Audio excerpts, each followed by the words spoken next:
Live from the 17 News studios, this is the 1st District Supervisor Debate, sponsored by Bakersfield Pest Control. Now, your moderators, Jim Scott and Eitan Wallace.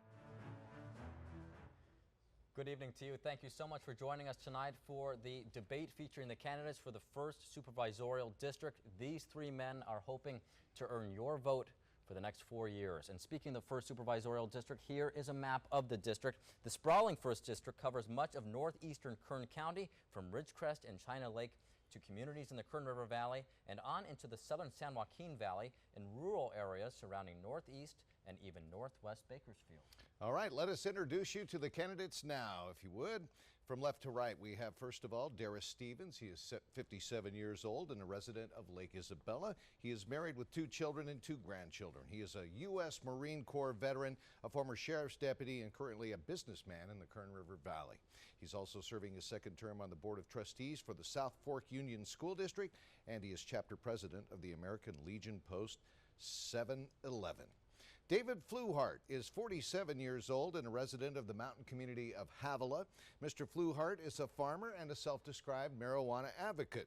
He is married, no children. He's a graduate of Kern Valley High School. He earned a Bachelor of Arts degree in rhetoric from UC Berkeley.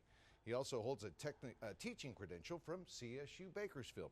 And Philip Peters is 31 years old and a resident of Bakersfield. He is a businessman and former district director for 1st District Supervisor Mick Gleason, who is retiring. Mr. Peters is married with 1 child. He is a graduate of Graves High School in Whittier. Now, the candidates have been apprised of the rules for tonight's debate, and let's start with opening statements. Each candidate has up to 60 seconds for an opening statement, and by a draw of the cards, Mr. Stevens will go first. 60 seconds, sir. Yes, sir. I'm Darris Stevens. I have over 36 years of service to my country and community. I was in the Marine Corps for 4 years and retired as a senior deputy sheriff with the Sheriff's Department here in Kern County after 25 years. I moved to Kern County 47 years ago, humble beginnings.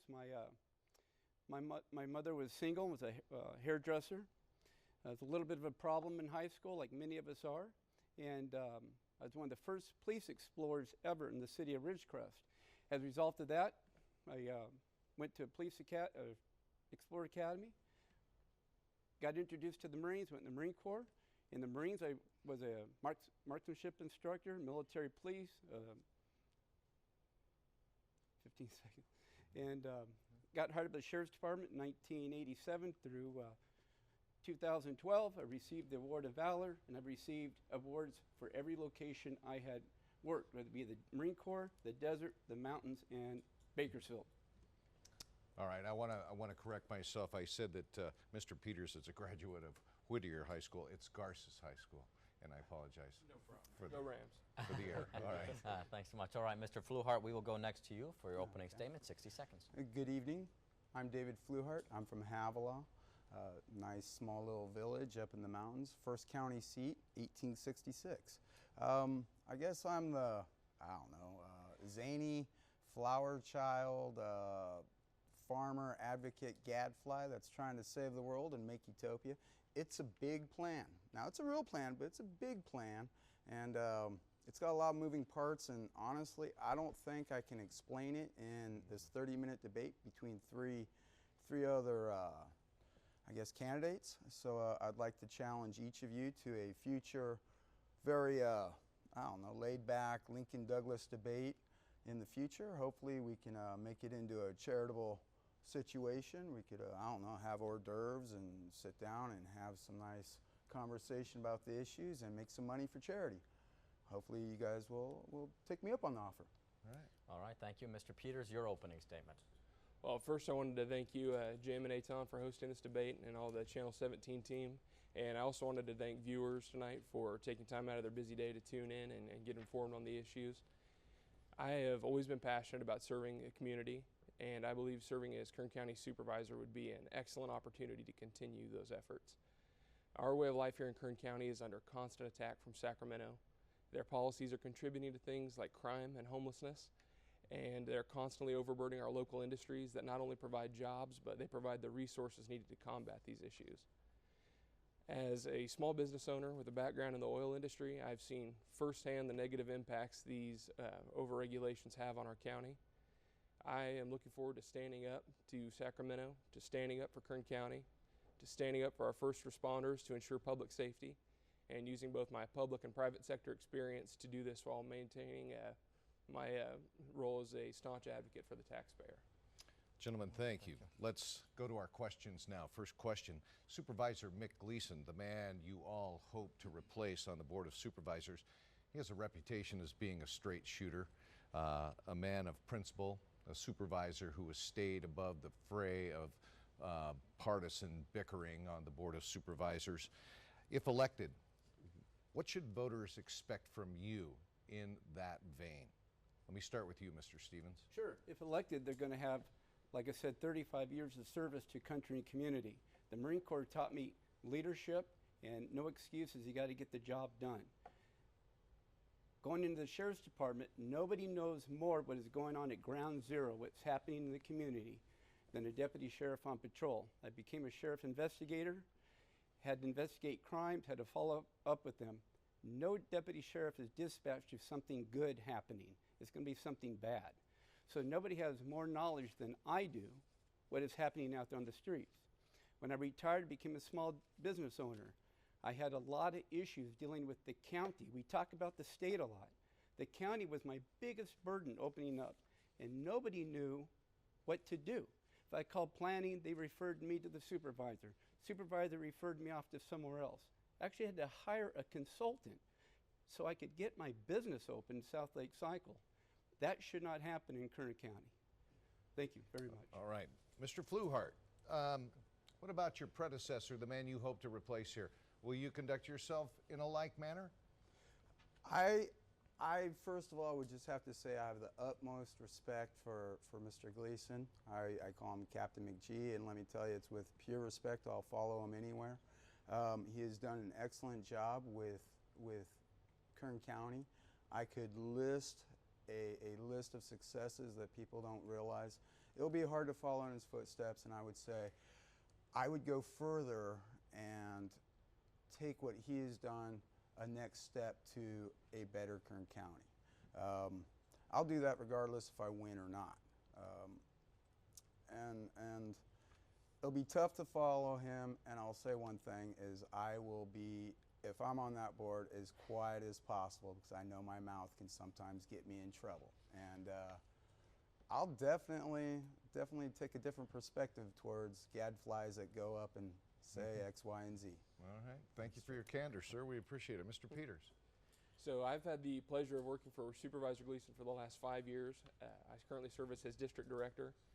I've worked hand in hand with him on issues facing the 1st District, do it every day, and I have deep respect and I sincerely value his leadership and his mentorship. I think that there are a lot of values that we hold in common, but there are also different perspectives that we have. Supervisor Gleason is from the East Coast originally. I was born and raised in Kern County. He has a military background. I have a background in the oil industry. And probably the most notable is there's a 30-year age difference between he and I. And so, again, while I value his mentorship and his leadership, I think he's been a great advocate for Kern County. I think I'm going to bring a valuable new perspective to the board in my role as supervisor. All right, gentlemen, thanks. All right, thank you very much. Moving on now to the city of Bakersfield. The city of Bakersfield is enjoying an infusion of new tax revenue from Measure N. You may remember that is the 1-cent sales tax increase. The county is still scraping its way out of a structural budget deficit precipitated in part by the correction and slump in the oil industry. Now, the county's ballot measure, Measure I, failed at the polls in 2018. That also was a 1-cent sales tax measure. County supervisors were virtually mum on the issues during the run-up to Election Day.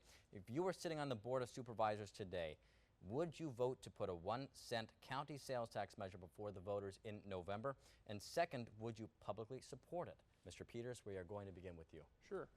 So I know that there has been a 1-cent sales tax proposed. Although the county administrative office has not yet developed a plan or an analysis for that, I would be certainly happy to take a look at it once they do so. But I think there are other ways we can go in the county to increase our revenues besides asking the taxpayers to increase the burden on them already. The county recently started a program called Launch Kern, which is sought to streamline efficiencies in the government. And just since the implementation of that program, we've saved over $20 million in inefficiencies, over 100,000 man hours. And we're delivering a leaner, more efficient government just by reevaluating how we do business and trying to look at ways we can utilize tax dollars more effectively. So I do not support tax increases. I think that there's a long way to go in getting better at our jobs before we go out to the taxpayer and ask them to step up to the plate. Thank you, Mr. Peters. Mr. Fluhart? Taxes, I'm not for taxes much at all. I mean, there's going to have to be a lot of screaming and a lot of bad things happen before we tax the population. And somewhere I would be afraid that our excitement of having extra money would get us in trouble in the future. You know, K-Sara, if we hire more people, what about K-Sara and the stock market? You know, there's a lot of issues, and I'd be afraid to do it. If there was some serious outcrying for it, then okay, it's up to the people and they can vote on it. But ultimately, I'd have to agree with Mr. Phillips. There's other ways of doing things, and I think we can get by without taking more money from the people. Thank you very much. Yes, I agree. I would not promote raising taxes in Kern County. However, if the citizens had the petition, they wanted it on there, I believe in doing what the citizens want. If they want it on there, then they can vote on it. If they turn it down, they can. The reason the last one was turned down is because it was borderline silly. Nobody knew where the money was going to go. There wasn't allotted for anything. We're going to throw it in the general fund. And I don't think anyone's prepared to trust government, whether it be local, state, or federal, with just money going into the fund and not knowing where it's going. So I do not promote taxes. However, if it got brought to me from the citizens, I take orders to the T. I'm going to do what the citizens want and let the citizens vote. Thank you. Well, gentlemen, much has been said about the exodus of sheriff's deputies from the Kern County Sheriff's Office over the last few years, leaving the SO for higher paying jobs and other law enforcement agencies, including the Bakersfield Police Department. So what, in your opinion, needs to be done to increase retention of our sheriff's deputies at the SO? Mr. Stevens, you're a former deputy. Let's start with you. Well, actually, I'm retired senior deputy after 25 years. No one here and no one on the Board of Supervisors know more about public safety than I do. What I find very confusing is we're #1 in oil, #1 in ag, and #1 in homicide. So that should be alarming to everybody. So we're at a critical status regarding public safety here. I'm not inclined to believe we're that broke. We have aerospace out east, we have the Navy base, and we have all these great things going on here. We're growing, things are getting better. Just to mention how important it is to me, my partner was killed when I was at work. So something has to be done. A deputy sheriff or more family members in this community are going to be hurt or actually killed if we do not do something. It has to be taken seriously. That was my question. What needs to be done, sir? We're going to have to contact them and ask, what do you need? What are the resources you need? And we need to get it to them. I know what the resources are. We're going to have to increase the pay to increase retention. All right, Mr. Peters. So things like AB 109, Prop 47, and Prop 57 that have come down from the state of California have really tied law enforcement's hands and their ability to deal with the problems here. We have public safety, we have sheriffs and Kern County prosecutors that are out holding the line and trying to keep Kern County safe, but they definitely have a long road ahead. Citizens are starting to come around to the fact that these have been very detrimental to our public safety here, but we still have a lot of work to do. I think by continuing programs like Launch Kern, where we look for ways to save money in the county, and also by programs like Kern County's Advanced Kern, where they incentivize new industries to come to Kern County. We broaden our tax base, and we start attracting new industries, new revenue here that's going to support public safety. And I think that'll help with our retention rates, and I think that'll help give public safety officials the tools they need to get the job done. Mr. Fluhart, staunching the exodus of sheriff's deputies from the Kern County Sheriff's Office, how do you stop? I would have to say that the quality of life in Kern County needs to be improved. you know, people need to be more careful with each other. Mr. Stevens thinks it's purely a you know, salary issue, and I'd be afraid that that kind of an attitude actually, you know, breaks the bank and smashes K-Sara, and in 10 or 15 years, Kern County will have a hard time paying for the extra things. There's always talk about how to make an extra revenue stream. Well, marijuana is kind of it, you know. I'm not talking the way that marijuana is done in D or E, but something different, a public trust. You know, I just have to say that splurging and giving raises to everybody is not the answer. It's a bad answer. And I did want to say, Mr. Stevens, you were mentioned in that last answer, so you get 30 seconds if you wish a rebuttal. Well, sure. If you're wondering why they're leaving, it's because of pay and benefits and lack of staffing and tools to get the job done. Donnie Youngblood has asked the supervisors many, many times for the funding so we can have a safe environment. You can have all the things you want in life, but when people are afraid to go to the grocery store because of who is walking in the parking lot, it's a problem. So public safety is at a crisis in Kern County. Over roughly 100 people die every year in Kern County from homicide. That is unacceptable. We are #1 in the state of California. And for the record, it was Sheriff Donnie Youngblood who asked the Board of Supervisors to put that 1-cent sales tax on the ballot in 2018. Okay. All right, thank you. So let's switch now to homelessness. It's a very pressing issue here in Kern County. You hear about it all the time. We cover it extensively on TV 17. And the county is now building a low-barrier homeless shelter in Bakersfield. But talk about homelessness in the 1st District. How bad is it, and how would you like it to be addressed? Mr. Fluhart, you live in Havilah. What is it like in the 1st District? 60 seconds. Well, in Havilah, there's very few homeless people. There's always some place to sleep. But I know in Lake Isabella, they find an abandoned house or wherever they can and live there. Part of I guess, Northern Oildale is 1st District, and it's rough there. Ridgecrest is rough too. When I say marijuana public trust, I would figure that we could make an extra revenue of $100 million a year. Not for capitalism or for government, but the whole trust going for almost what I'd call the general fund expenditures. One thing I would say is your homelessness has a behavioral health or you know, addiction problems, and to focus on that, we're looking in that direction. What I would say is with that money is we could actually buy defaulted houses, dilapidated houses, and have them rebuilt. There's a lot of different things we could do. Thank you. Mr. Peters, how bad would you say it is in the 1st District, and how would you address it? Sure. Homelessness definitely is a big issue here. I haven't seen the data from the most recent pit count that just happened last month, the point-in-time count. But I know that it's a big problem and it's growing. I think, for one, we need to consider a two-pronged approach. I think things like the low-barrier shelter or the low-barrier navigation center are going to be a great starting point for trying to direct homeless individuals to resources to help transition them out of that situation into a more stable environment. But I also think that we need to consider the fact that homelessness looks different in most cities. And so I think largely in Kern County, it's called the homelessness epidemic, but it's largely a drug epidemic.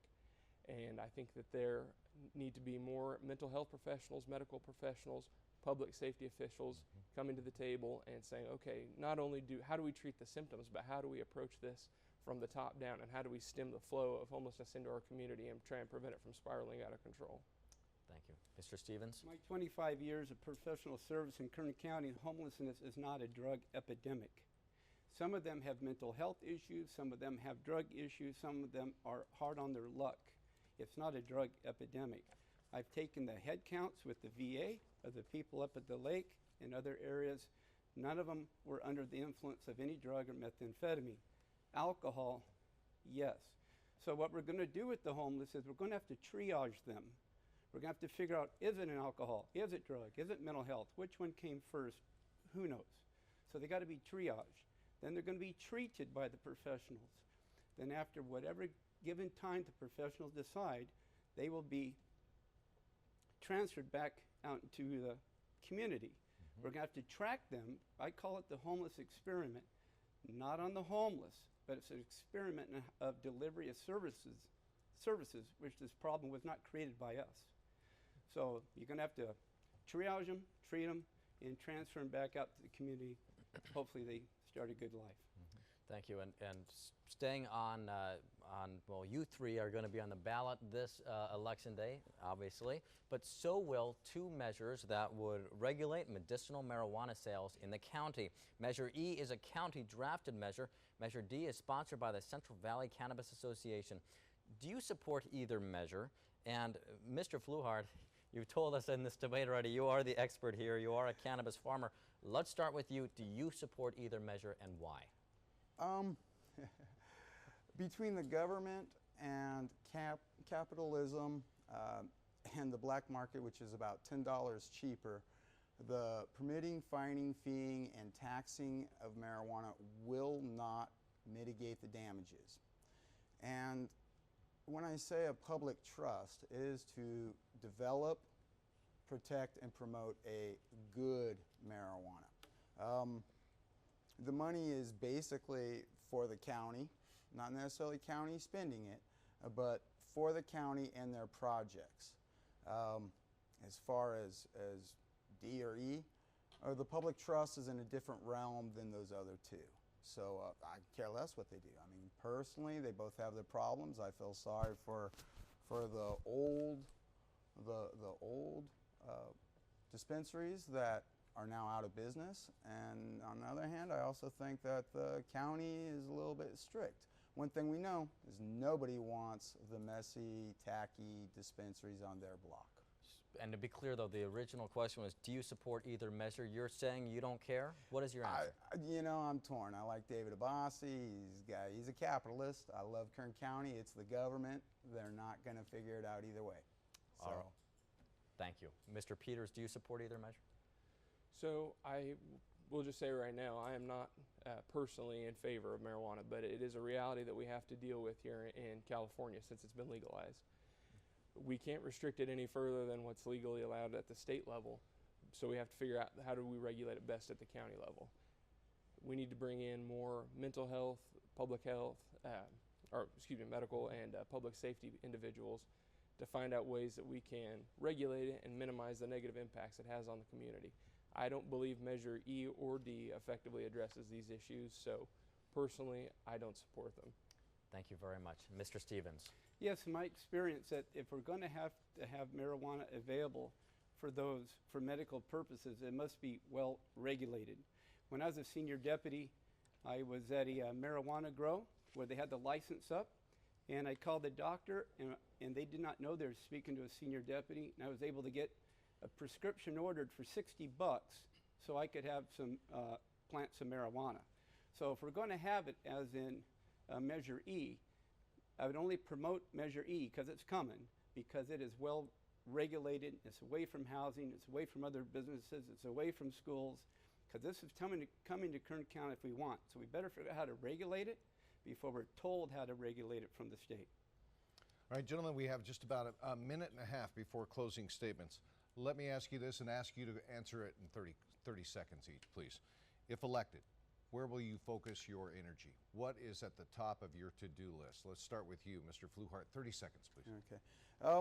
I'd have to say all the issues that we have are very large, very standardized, and the one thing that cuts across all of them, I hate to say it, is marijuana. And, I don't know how to describe it, but that's an issue that you don't need bad marijuana at the foundation of your society. Mr. Peters. Yeah, if priorities. If elected supervisor, I want to stand up to California against their overregulation of our industries and their constant attack against oil and agriculture. I want to work with our city leaders, our elected officials, our faith community in trying to come up with ways to address the homelessness issue. And I would also like to advocate for public safety in order to ensure that Kern County remains the great place to live and work that it is. Mr. Stevens, 30 seconds, please. Before I answer, we're going to have time. You identified Mr. Phillips as the district director. Can I address that later on tonight? We're running out of time, sir. can address it right now just if you need to know wish. what your priorities are, sir. My priorities are that public safety is number one. It's in crisis. We have to make sure we protect all of our assets in the county, all of the things that create tax revenue, whether they be big or small, so we can grow. The homicide rate is out of control. It needs to be addressed, and help the sheriff out, the district attorney, and the jail staff regarding all their needs. Okay, thank you, All sir. right, thank you. And by a draw of the cards in the beginning, we determined who would have the opening closing statements. We begin with Mr. Stevens for 30 closing statements, 30 seconds. Yes, sir. I'm a real retired senior deputy sheriff, former Marine. I'm going to bring all my experiences that I've had through my lifetime at 57 years old to the 1st District and make sure that things run well. I've lived in all areas of the county, whether it be desert, mountains, and here in Bakersfield. I have a lot of experience, especially in public safety and small business, and I will deliver. I've never let Kern County down in 25 years of working for them. Thank you. Mr. Fluhart? Last 30 seconds. Yeah. Well, I don't think I did well in this debate, You did fine. but You did that's fine. not what I'm really worried about. You know, I've got one focus, and that's marijuana public trust, and we will have it. You know, I'm doing this because I go to the Board of Supervisors and gadfly them every week, and now that Mick Gleason's stepping down, I've either got to step up or stop talking. So I got to step up. You know, I'm looking towards the future. I would like to say a few things, but I'm not going to get into it right All right, now thank because I you. don't have time. Thank you, Mr. Fluhart. Mr. Peters, last word. So from the oil fields and farms in Bakersfield to the ranches in Glenville to Lake Isabella and Kern River Valley, Ridgecrest and the base at China Lake, we have an amazing 1st District, and we have a lot of opportunities, much like the rest of Kern County. But we're also facing a lot of challenges like the rest of Kern County. I believe that I am the only candidate that has the relationships and the relevant experience to tackle the issues that are facing Kern County and hit the ground running on day one. So I would be honored to have your vote, and I look very much forward to serving you as your 1st District Supervisor. Thank you very much. And a final reminder to our viewers, to be declared winner in this race, one of these 3 gentlemen will need to win 50 plus 1% of just a little bit more than the majority there, a simple majority. If that does not happen, the 2 candidates with the most votes advance to the general election in November. All right, and our next debate coming up will feature the candidates for 5th District Supervisor seat next February. It'll be February 27th, 7 to 8 p.m. right here on TV 17. David Fluhart, Philip Peters, and Darris Stevens. Best of luck to you in your respective campaigns. Good luck. Thank you for being here tonight, and thank you for joining us. For Eitan Wallace and all of us here at 17 News, I'm Jim Scott. Good night, and thank you for joining us.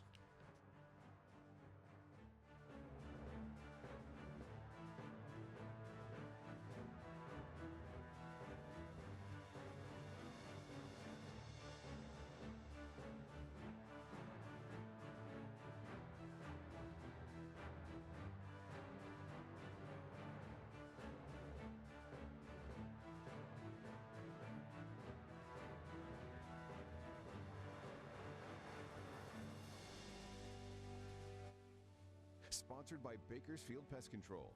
This debate has been a public service of KGET TV and 17 News, your local election headquarters.